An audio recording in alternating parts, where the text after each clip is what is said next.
헌신 예배로 출타를 하셔서 제가 대신 말씀을 전하기 위해 강단에 섰습니다. 부목사가 설교를 할 때는 좀 짧아야 하는데 그렇죠? 여러분 지금 교회력의 절기에 따르면 지금 우리는 어떤 절기 안에 들어있는지 아시나요? 네. 가장 가까이에 있었던 절기가 뭐였죠? 성탄절. 네, 성탄절이고 그 다음에 오는 절기는 뭘까요? 하면 대부분의 성도님들이 사순절이요 할 거예요. 네, 사순절까지 아무 절기가 없는 줄 아시는데 아닙니다. 지금 우리는 어떤 절기의 시기를 살아가고 있냐면 교회의 달력에 따르면 주연절입니다. 네, 주연의 절기를 살아가고 있습니다. 주님의 현현, 주님의 신성이 나타나신 날이라는 뜻을 가진 주현절이라는 것은요, 예수님의 그냥 인간으로서의 예수님이 아니라 하나님의 아들로서의 예수님의 모습이 이 땅에서 드러난 것을 기억하는 절기입니다. 전통적으로는 성탄절이 이제 12월 25일이고 그리고 주연절은 성탄절로부터 12일이 지난 1월 6일입니다. 주연절은 사실 성탄절보다 더 앞서 있던 절기였어요. 원래 성탄절이 1월 6일 주연절이었습니다. 그런데 교회의 달력이 조금 바뀌었던 거죠. 시가 역사를 흐르면서 조금씩 바뀌는 건데 어쨌든 주연, 공연, 현연 여러 가지의 방식으로 표현을 하는데 이 주연절은 예수님이 신성이 최초로 드러난 것을 기념하는 절기였습니다. 여기서 이제 서방교회와 동방교회가 조금 강조점이 다르긴 한데요. 서방교회는 예수님의 탄생을 예수님의 신적 현현의 시작으로 봅니다. 그래서 우리는 주연의 절기를 따르는 것을 중요하게 생각하기보다는 성탄절이 훨씬 더 중요합니다.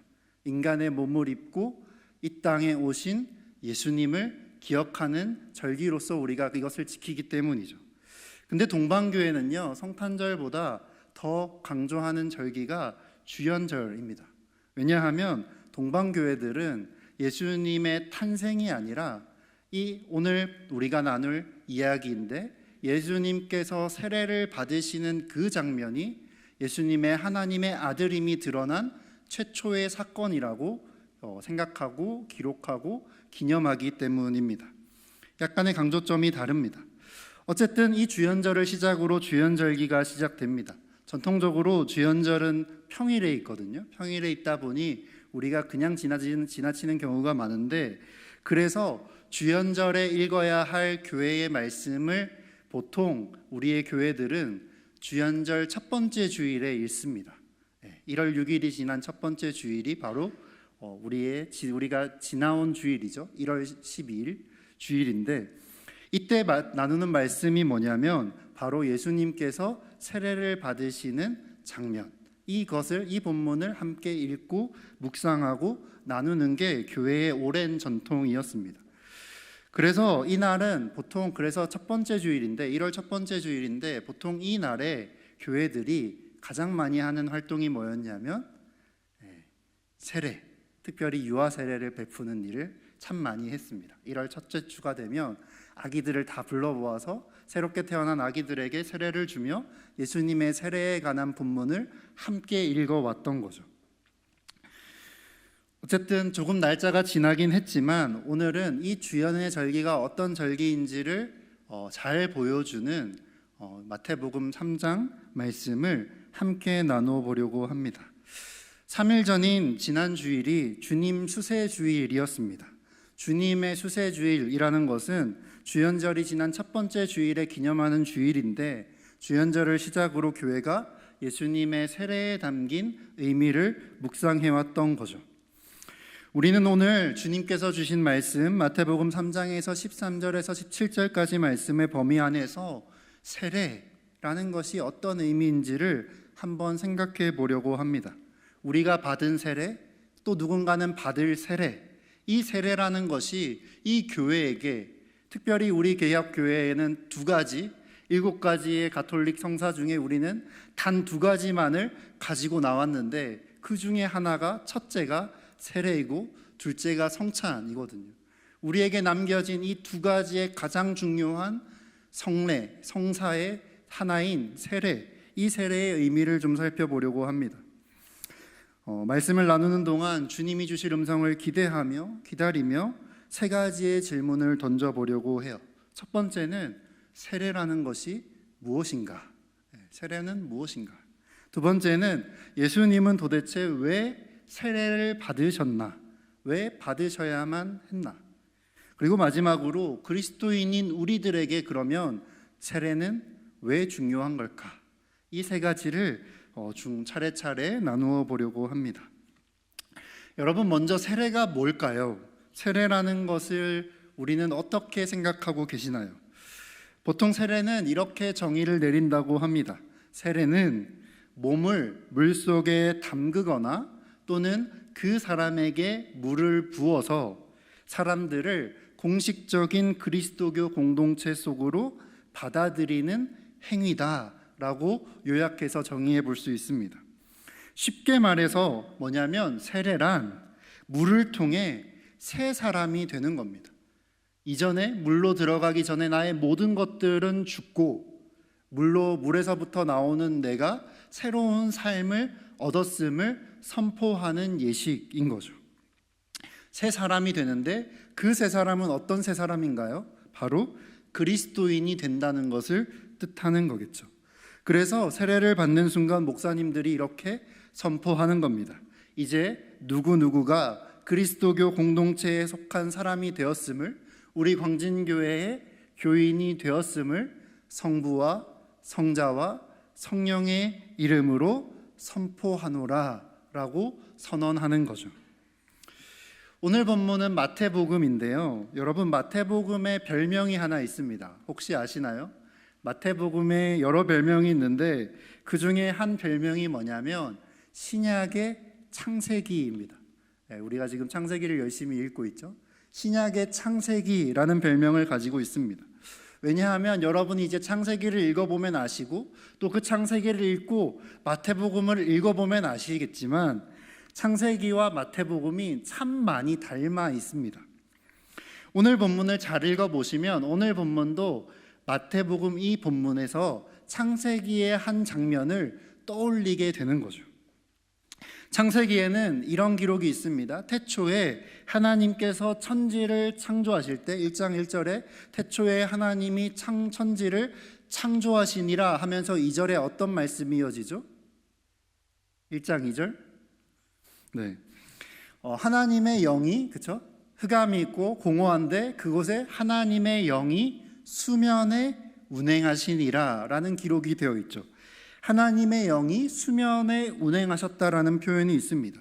그리고 거기서부터 하나님의 말씀이 들려오는 거죠. 빛이 있으라 하시니 빛이 있었다라고 하는 겁니다. 그리고 그 말씀에는 창조의 능력이 있었던 겁니다. 말씀대로 되었고 그 결과 보고 주님은 뭐라고 말씀하시죠? 보시니 심히 좋았더라 라고 말씀하시는 거죠. 오늘 본문도 예수님이 세례받는 장면인데 한번 볼까요? 16절 한번 볼까요? 16절을 같이 한번 읽어봅시다. 16절 시작. 예수께서 세례를 받으시고 곧 물에서 올라오실새 하늘이 열리고 하나님의 성령이 비둘기같이 내려 자기 위에 임하심을 보시더니, 네, 겹치지 않나요? 여러분, 하늘이 열립니다. 하늘이 열렸다라고 표현하죠. 이것을 신학적인 용어로 하면 뭐냐면 신적 수동태입니다. 어렵지만 쉽게 설명을 해볼게요. 성경에 주어 없이 뭐가 되었다라고 표현하면 그건 다 주어가 하나님인 겁니다. 하늘이 열렸다라는 말은 무슨 뜻인가요? 하나님께서 하늘을 여셨다라는 뜻이라는 거죠. 성경을 쓰는 사람들은 너무 당연하게 하나님이 하시는 일들을 다 하나님이 하셨다고 기록하지 않습니다. 이렇게 되었다라고 표현하면 주어가 없으면 하나님이 하셨다라고 표현한다는 거죠. 다시 말하면 하나님께서 하늘을 여셨습니다. 하나님이 계십니다. 그리고 본문을 잘 보시면 하나님이 어디에 계시죠? 물 위에 물이 있고 그 물 위에 뭐가 임한다고 하죠? 성령이, 하나님의 영이 임한다라고 하는 거죠. 하나님이 계시고 물이 있고 그 물 위에 하나님의 영이 운행하고 있는 겁니다. 그리고 17절에 어떻게 되어 있죠? 17절 한번 읽어볼까요? 시작. 하늘로부터 소리가 있어 말씀하시되 이는 내 사랑하는 아들이요 내 기뻐하는 자라 하시니라. 아멘. 물이 있고 하나님이 계시고 하나님의 영이 그 물 위로 내려오시고 그곳에서 하나님의 말씀이 들려오기 시작하는 겁니다. 새한글 성경은 17절을 이렇게 표현합니다. 이는 내 사랑하는 아들이다. 나는 그가 좋다. 나는 그를 좋아한다 라고 새 번역 성경은 표현을 하죠. 창세기를 여러 가지로 설명을 합니다만 특별히 과학적으로 창세기를 증명하려는 많은 노력들이 있는데 사실 창세기는 과학에 별로 관심이 없습니다. 창세기 1장 1절의 첫 번째 주어는 하나님이기 때문에 하나님을 전하는 것 외에는 별로 관심이 없습니다. 그래서 이 천지창조도 과학적인 배치라기보다는 의미적인 배열로 진행이 되는데 창세기 첫 장의 천지창조를 6일을 주님 이 배열을 잘 살펴보시면 3일 3일로 쪼갭니다. 첫째 날부터 셋째 날은 혼돈스러운 가운데 질서를 만드시고 그리고 넷째 날부터 여섯째 날까지는 그 질서를 만든 공간 안에 무언가 생명들을 채워 넣으십니다. 그렇게 만드시는 건데 그 모든 과정을 마치신 뒤에 1장 마지막에 주님이 뭐라고 고백하시냐면 이렇게 말씀하시죠. 하나님이 지으신 이 모든 것을 보시니 뭐라고 하십니까? 보시기에 심히 좋았더라 하시니라 라고 하는 거죠. 예수님의 세례받는 장면을 보십시오. 거기서 들려오는 소리에 귀를 기울여 보십시오. 뭐라고 하나요? 이는 내 사랑하는 아들이다 라고 하죠. 그리고 그것을 보시고 그렇게 말씀하시고 이 아들을 보시니 뭐라고 하십니까? 보시기에 좋았더라 라고 지금 말씀하고 계시는 겁니다. 이는 내 사랑하는 아들이요 내 기뻐하는 자라. 다시 번역하면 이는 내 사랑하는 아들이고 내가 그를 보니 너무 좋다라고 표현하고 계신다라는 거죠. 다시 말하면 이 원래의 창조 때의 모습, 원래의 인간의 모습이 회복되는 모습을 보여주는 거죠. 그래서 로안 윌리엄스라는 신학자는 이렇게 표현을 합니다. 세례를 받는다는 건 뭐냐면 하나님께서 처음에 만드셨던 우리 인간의 원래의 모습을 회복하는 것이다 라고 이야기하는 거죠. 결론적으로 첫 번째 질문에 대한 대답을 해보려고 합니다. 세례란 무엇입니까? 라는 질문에 간단하게나마 이렇게 답할 수 있는 겁니다. 오늘 본문에서 예수님이 세례받는 장면에서 드러나는 세례라는 건 뭐냐면 하나님이 처음에 지으셨던 모습, 처음에 의도했던 인간의 원래의 성질, 하나님의 사랑하는 아들이고 하나님의 사랑하는 딸이야 라는 그 정체성을 회복하고 되찾는 것이 바로 세례라는 겁니다. 쉽게 말해 하나님과의 올바른 관계가 선포되는 사건이 바로 세례의 사건이 되는 거죠. 이제 두 번째 질문으로 이어가 봅시다. 예수님은 왜 세례를 받으셨을까요? 아니, 왜 세례를 받으셔야만 했을까요? 사실 우리가 앞서 살핀 세례의 의미는 참된 인간의 모습의 회복, 이것이 세례다라는 것은 예수님의 세례의 장면에서 내린 결론인 겁니다. 그런데 그보다 앞서서 세례를 행했던 사람이 한 사람 있습니다. 누군가요? 예수님보다 앞서 세례를 행했던 사람, 바로 세례 요한이죠. 세례 요한이 베푼 세례는 예수님이 받으셨던 세례와 조금 의미가 다릅니다. 인터넷을 검색해 보면요, 세례 이렇게 딱 쳐보면 세례를 이렇게 설명을 합니다. 예수님 이전의 세례를 잘 표현하는 것 같아서 제가 그것을 가지고 와서 읽어드려 볼게요. 일반적인 사람들에게 세례란 물을 통해 죄를 씻는 행위다라는 거죠. 네, 물을 통해 죄를 씻는 행위가 바로 세례다라고 하는 겁니다. 14절에 보면 예수님께서 세례를 받으시러 나오시는데 그 세례 받으러 나오는 예수님을 보고 세례 요한이 그 예수님을 가로막습니다. 그리고 이렇게 말하죠. 뭐라고 합니까? 세례를 받아야 할 사람이 바로 저입니다. 그런데 선생님이 왜 저에게 나오십니까? 라고 그 예수님을 가로막고 있습니다. 요한의 대답은 옳습니다. 세례 요한이 베푼 세례는 회개의 세례였습니다. 죄를 씻는 행위였다는 거죠. 요한이 보기에 예수님은 씻을 죄가 없으신 분이셨습니다. 그러니 가로막을 수밖에 없는 겁니다. 왜 나의 세례를 받으러 오시는 겁니까? 라고 하는 거죠. 요한이 참된 예언자였다면 하나님의 말씀 자체이셨던 분, 예수님, 말씀이 몸이 되어 오신 예수님을 몰라봤을 리가 없을 겁니다. 예수님이 죄가 없으시다는 사실을 알았다라는 거죠. 본능적으로 알았을 것이고, 그래서 지금 가로막고 있는 겁니다. 요한의 세례는 죄를 씻는 세례였기 때문인 거죠. 그러나 예수님이 뭐라고 대답하시나요? 15절 함께 읽어볼까요? 15절 함께 읽어보겠습니다. 시작. 예수께서 대답하여 이르시되 이제 허락하라. 우리가 이와 같이 하여 모든 의를 이루는 것이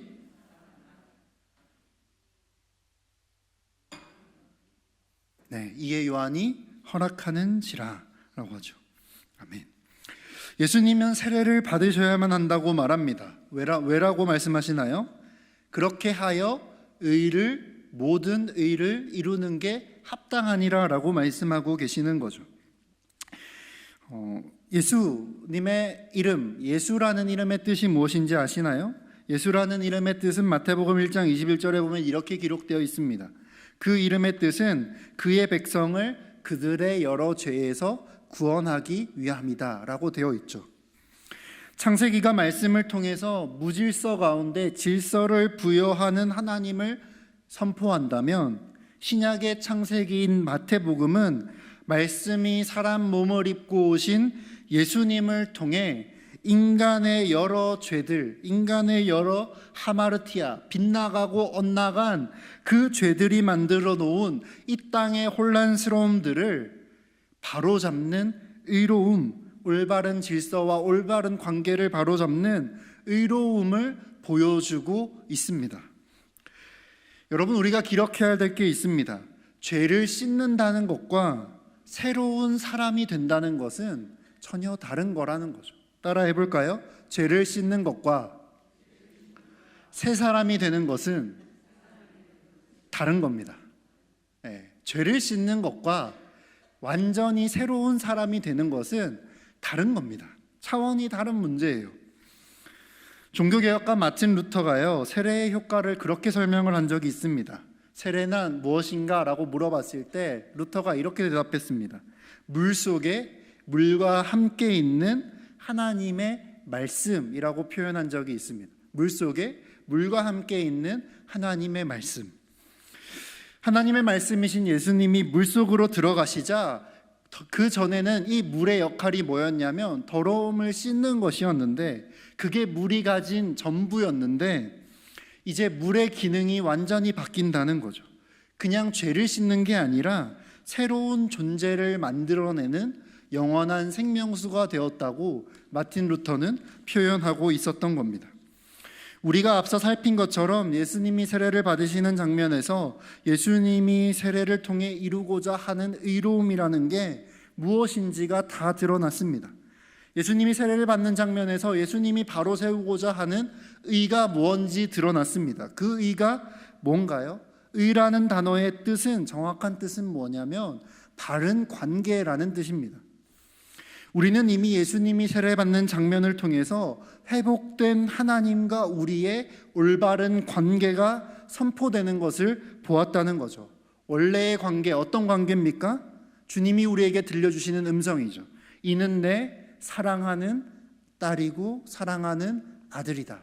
내가 그를 보니 보시기에 심히 좋다라는 거죠. 이는 내 사랑하는 아들이다. 내가 그를 좋아한다라는 원래의 관계, 원래의 모습을 회복한다라는 겁니다.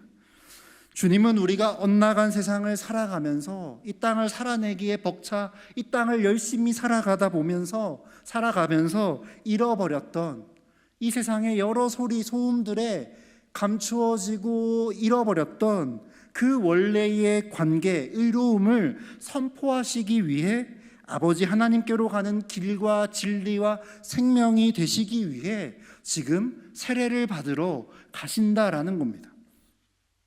이것이 두 번째 질문, 예수님이 받으셔야만 했던 세례의 의미이면서 받으셔야만 했던 세례, 왜 세례를 받으셨는지에 대한 답이면서 세 번째 질문인 왜 우리에게 그렇게 세례가 중요한 사건인지를 알려주는 답이기도 한 겁니다.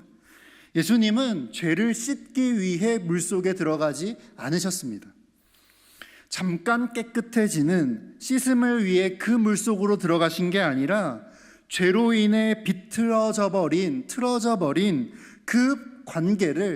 그 틀어져 버린 관계를 완전히 바로잡으시기 위해, 모든 의를 이루시기 위해 물속으로 들어가셨다라는 거죠. 여러분, 고대인들에게 물이라는 것은 죽음을 상징했습니다. 예기치 않게 찾아오는 비들, 예기치 않게 찾아오는 홍수들은 죽음을 상징했던 겁니다. 하지만 예수님이 물속에 들어가시자 그 물은 인간이 바라보는 죽음이 아닌 원래의 물의 의미를 되찾게 되는 겁니다. 무엇이죠? 물이라는 것은 우리에게 영원한 생명을 주는 것입니다. 주님이 창조했던 물의 원래의 의미는 인간에게 주었던 선물, 영원한 생명을 얻기 위한 선물이었다라는 거죠. 우리를 해하기 위해 주신 것이 아니라 주님이 창조한 모든 것들은 우리를 누리라고 주신 것들이라는 겁니다. 그것을 주님은 회복하고 계시는 거죠. 우리는 세례를 통해 원래의 물속으로 들어가게 됩니다. 죄의 씻음을 넘어서 완전한 영원한 생명 가운데로 들어가게 되는 거죠. 정확히 말하면 원래 태초부터 존재했으나 죄로 인해 가려졌던 우리의 정체성을 되찾게 되는 겁니다.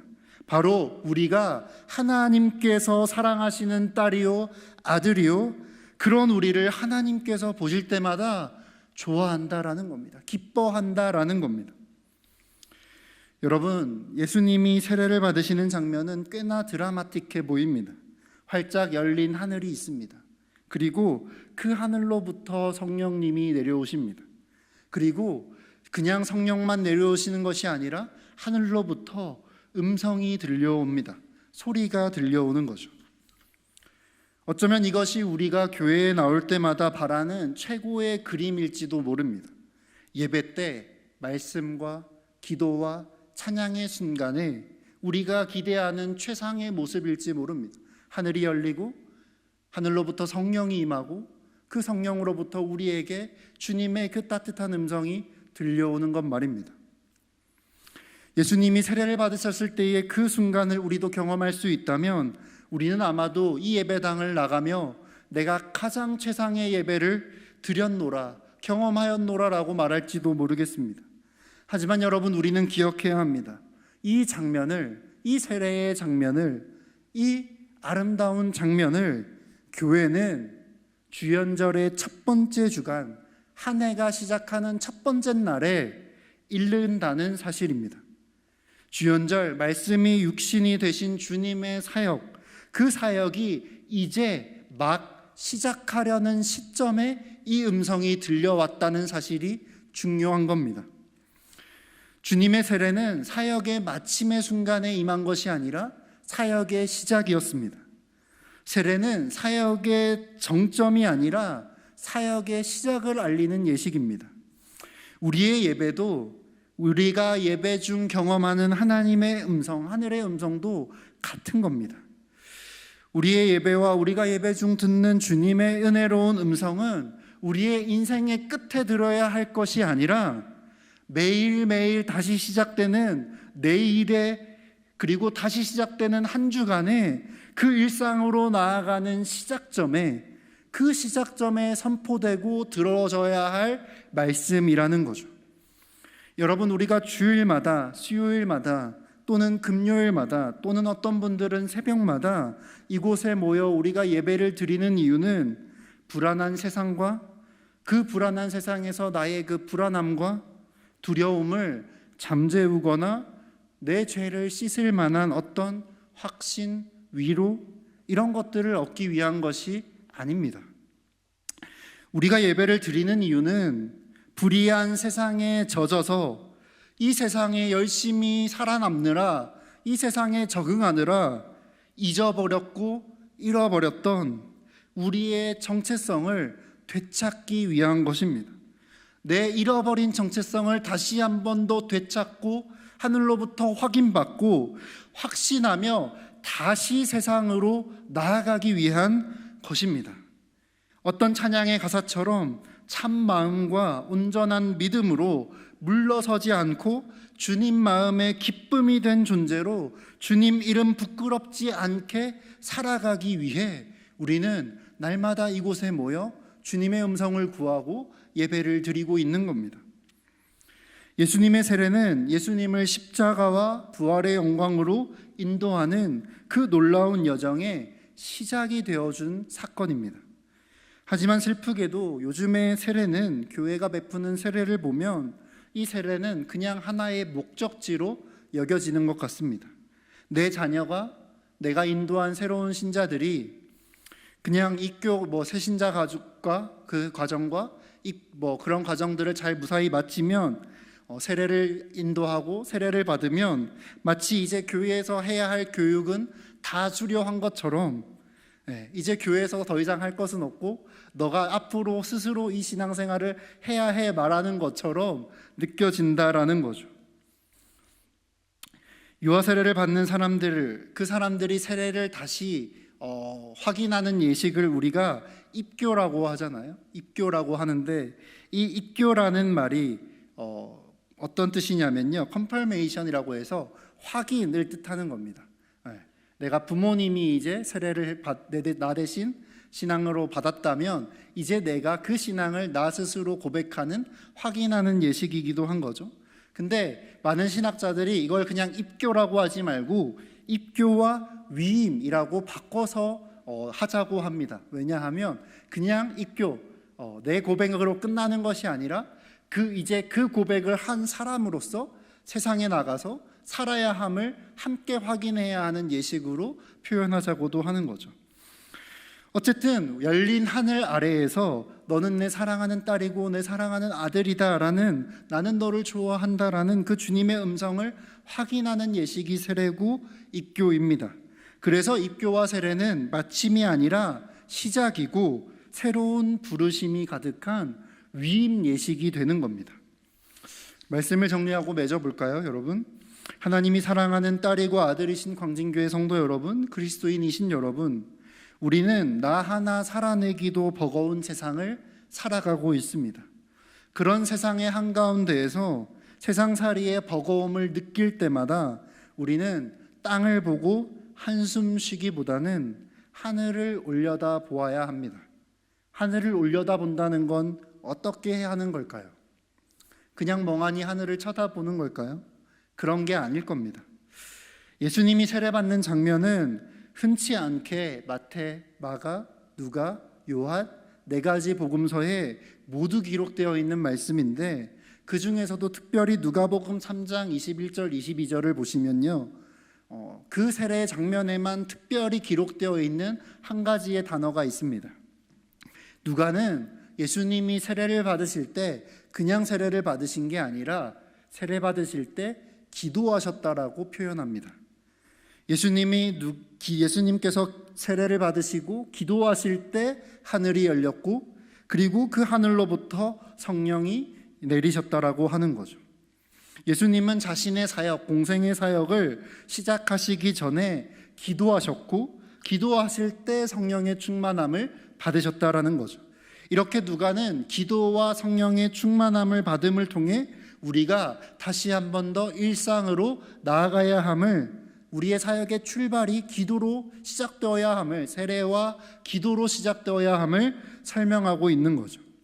사랑하는 여러분, 하나님의 사랑을 받고 계신 여러분, 한 주간 혼돈스러운 일상 가운데서 그 일상을 그리스도인답게 살아내기 위해 우리는 꼭 기억해야 합니다. 뭘 기억해야 합니까? 우리가 세례를 받은 사람들이라는 사실을 기억해야 한다는 거죠. 그 세례의 순간에 선포되었던 말씀, 여러분이 누구인지, 원래 여러분은 어떤 존재들인지를 잊지 않으셔야 하는 겁니다. 여러분은 하나님의 사랑하는 딸이요 하나님의 사랑하는 아들이고, 그런 여러분을 보시며 주님께서는 보시기에 심히 좋다, 기쁘다라고 지금도 말씀하고 계신다라는 사실입니다.